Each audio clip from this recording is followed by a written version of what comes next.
All right, I'm on the Chapter 6 mid-chapter check, page 241 in your Go Math textbook.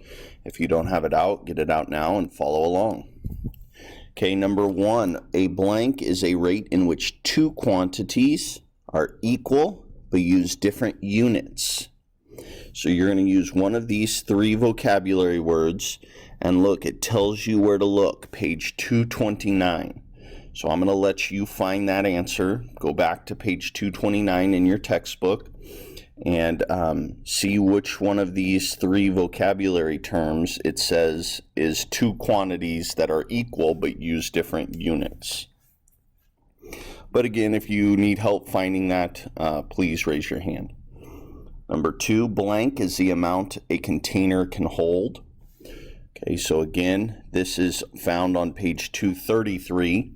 So I'm going to let you go back and find that answer and see which one of these vocabulary terms is an amount a container can hold.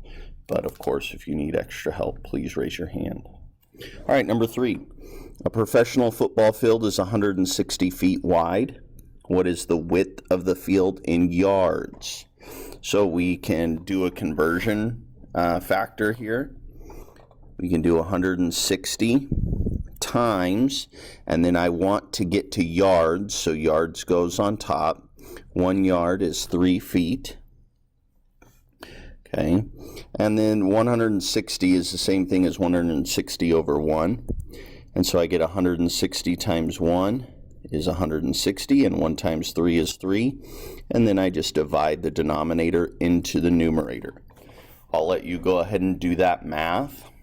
With any remainder you have, though, just remember the remainder goes on top as your numerator, and the denominator stays the same. It was 3, it stays 3. So that's what you do with any remainder in this particular problem.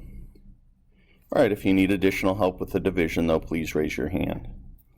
Number 4, Julia drinks 8 cups of water per day. How many quarts of water does she drink per day?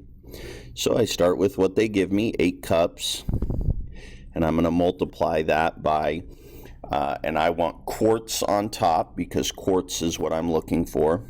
So I go down here, and we're dealing with cups. So 2 cups is 1 pint, and 2 pints is 1 quart, so that means 4 cups is 1 quart. Because you have 2 cups in each one of these pints, 2, that's going to be 4 cups in that 1 quart.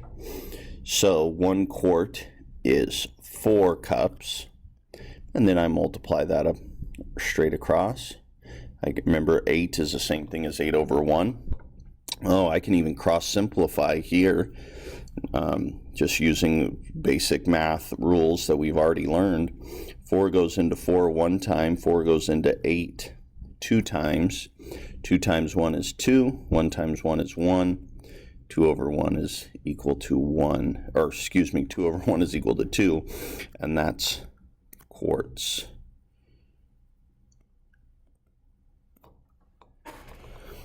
All right, thanks for watching, and I will see you on the next video.